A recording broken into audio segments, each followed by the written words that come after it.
Hi New Horizons, this is a tutorial on how to find pictures for your charcoal project. So by now you should have completed a charcoal shape study.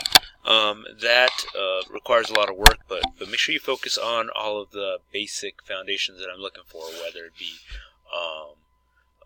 drawing in your shapes, getting rid of your line, making sure you've shaded everything to your fullest of potential, shading your background, creating contrast. So if a light object is in front, then it should have a slightly darker background. If it's a dark object, it should have a slightly lighter background, and that contrast itself will create some implied line instead of having to draw big bold lines to separate objects. But for now, what we're going to work on is finding a picture for your first project. So the two options are, let's see if I have my, no I don't. So the two options are to either find a photograph. So we're going to type in photograph. Also we're going to type in black and white, or B and W. So it's up to you. You can write black and white or B and W. And I'm going to write in animals just to be generic. Okay, so if I type those things in, what you're going to see is a bunch of images in black and white. You're going to find some pretty phenomenal photography. This is usually like National Geographic and high caliber photography. So find something that draws your attention. I'm going to ask that you stray away to avoid any animals that are naturally black and white. Let's say like a skunk or a killer whale or a bald eagle or a penguin. All right. Just because I say a photograph in black and white doesn't mean a black and white animal. All right. Just a picture of one that's been converted to black and white. So here's a great one that I liked here. So what you're going to do is click on that, and you're going to save the target as, or save picture as. Make sure you save it to your desktop. This is pretending you're on a laptop. Just save it to your desktop or to your OneDrive. Save it. The last thing you'll do is, I apologize about my, hold on. So you'll click on that picture and then print it. This makes it a lot easier. Make sure that you don't print a full-size picture. We do not need to waste any ink, so try not to make it a full size. Either a 5x7 or a 4x6 will work. In this case, I am going to pick a 4x6, and then I'm going to hit, oh, for you it's going to be a printer called lib-b&w, or library black and white. That's the printer found over in the book section of our Commons cafeteria area. So it's, if you notice that little cove, that little area where we have the student rise store, that's where it will print off if you do it successfully. Try it once. Don't do it over and over and over again if it's not printing out. There are other options. Just see your teacher to see what they recommend.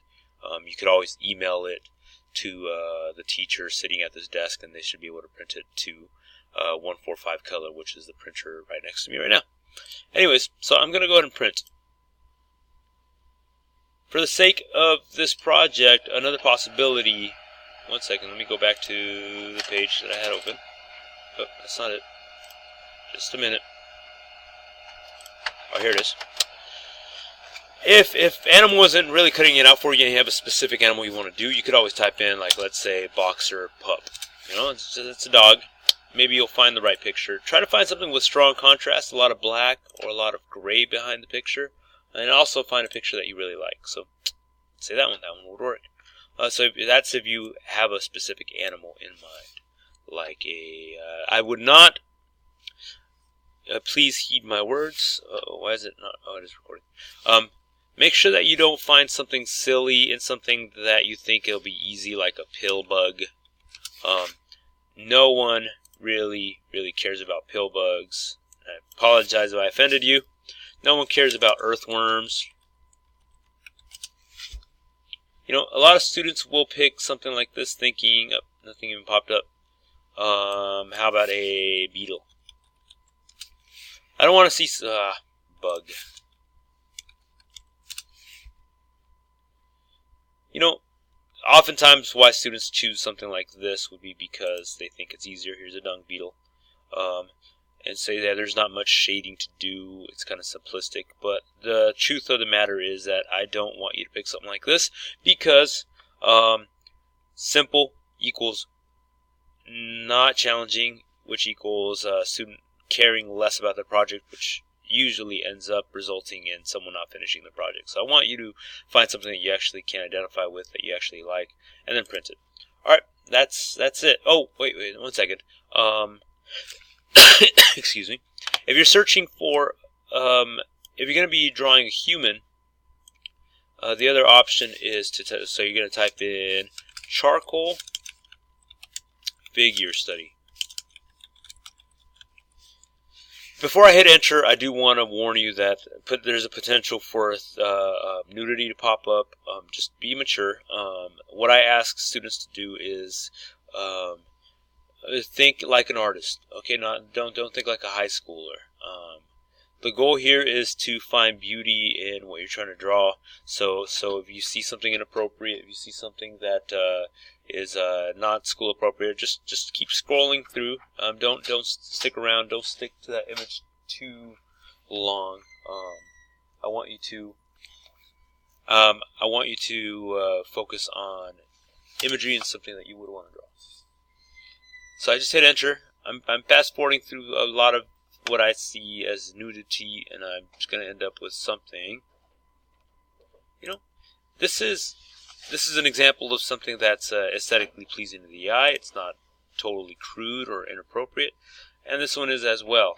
If you want to find something, if you don't want to draw like a female or a nude such as this, here's one I really liked. So I'm going to save this picture and I'm going to print that out. So notice this is a charcoal study. It's attractive. It looks really nice. But if you want to avoid seeing that all together, what you can also Google is a charcoal portrait. Those are pictures of faces. So if you want to just focus on someone's face, you could do that. You could also type in like arm study. And you can just focus on someone's arm and physique. You could also type in hand study or foot study. So if you want to avoid drawing something like nudity, you could always draw something a little bit more toned down and equally as challenging and as beautiful. Alright, so you could draw something. Maybe that's not too realistic. But anyways, I think you get the point. Find something worthwhile. There you go, like that. Alright. I think that is enough for this demonstration. Thanks for listening.